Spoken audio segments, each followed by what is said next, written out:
Gracias por escuchar REED-BBS. REED-BBS, BBS. Let's revisit the Times Square boxing card, Fatal Fury, since it's Friday. And the pay-per-view is this evening, actually this late afternoon, but I'll get into that in a second. And I want to shout out Jim Lampley, who's making his return to boxing broadcasting. Tale of the tape. If and when Jim Lampley says that, it's going to be on and popping. Times Square, y'all. No one quite knows what to expect. Boxing is already the theater of the unexpected.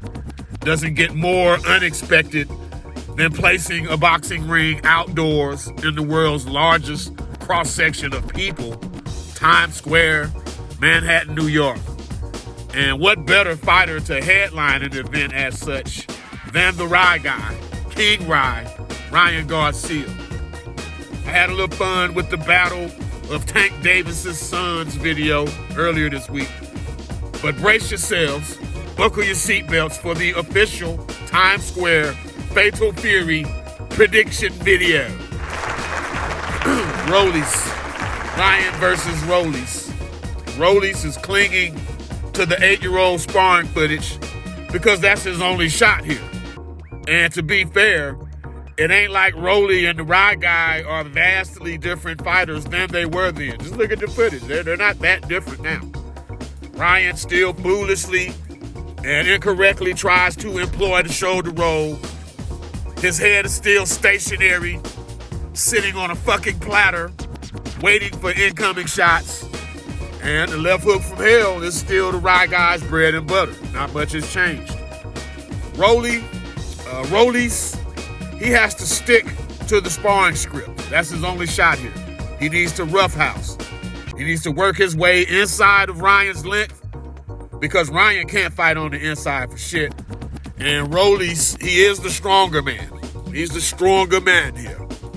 Get inside, bang away with your free hand, wrestle Ryan, make life uncomfortable for him. For as much damage as the Rye guy's hands inflict, and we saw the Dev fight, I don't have to reiterate to y'all how much damage the Rye guy's hands can inflict.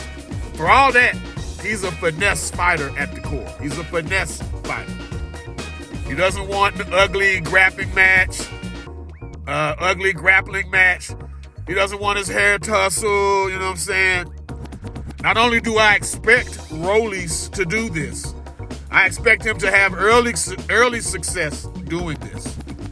Similar to Rollies' early success versus Tank Davis. I'm expecting something similar. But with all that said, it's inevitable that Rollies, he walks or runs or leaps into a left hook. At some point, it's going to happen. He will, rest assured. Ultimately, it's unavoidable. And whereas Tank Davis, he clowned Rolly, he drunkened Rolly. You know, Rolly looked like the drunk man trying to sit, stand, shit. The Rye guy, he can put Rolly to sleep.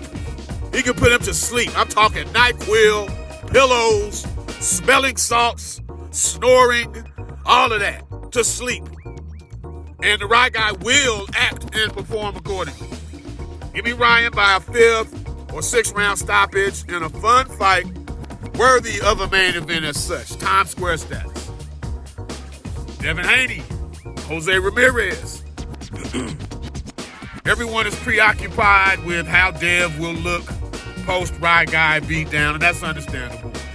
While simultaneously, Dollar Bill Haney and Dev are clearly preoccupied with the Rye guy. Public workout exchange they had, focusing on the difference in how Ryan's body looked during his fight week with Dev a year ago to this fight week, and there is a difference. I can't front. There is a difference in how my man's physique looks. Meanwhile, you got De La Hoya hyping up Jose Ramirez, photoshopping his face onto the Rye guy's body in the picture of him standing over Dev. It won't work, though. And it's all for naught, because Jose Ramirez ain't beating DevinHaney. On the heels of the aforementioned Rye guy beatdown from a year ago, Dev won't do anything stupid here. There's a major, and I mean major, edge in speed for Dev. And that edge would be there against a prime Jose Ramirez. Not this version, who's like 5 years beyond his shelf life. There's a huge edge in speed here. Huge edge for Dev.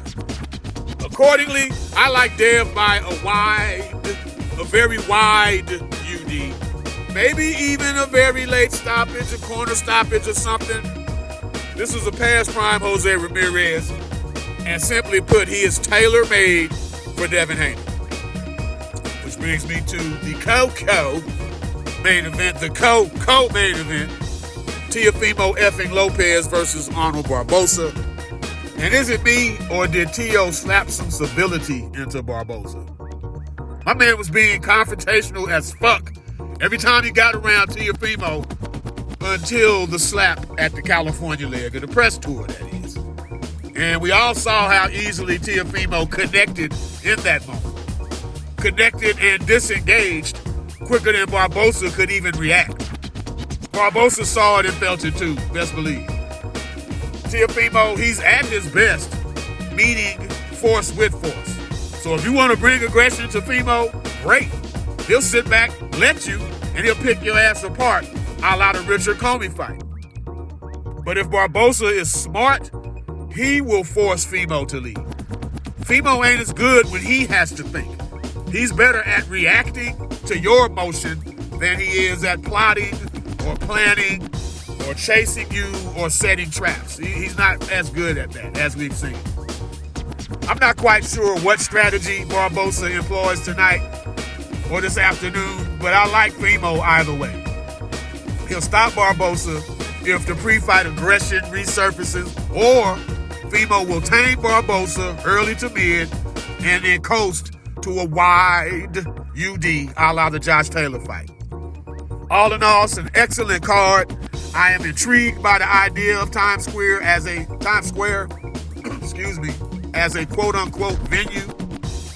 Now, the 4 p.m. Central Standard Time start, that's early as fuck, man. A lot of people ain't even off work yet. But it's still boxing, bitches. So don't complain. Watch. And if you can't watch live, watch it recorded. Watch it after the fact. Just watch. Stop complaining. REED-BBS, BBS. Blackbird Sugar, Bachelor's of Boxing Studies. Television! Fred Sanford of the Fisticuffs. When all is said and done, there's nothing left to say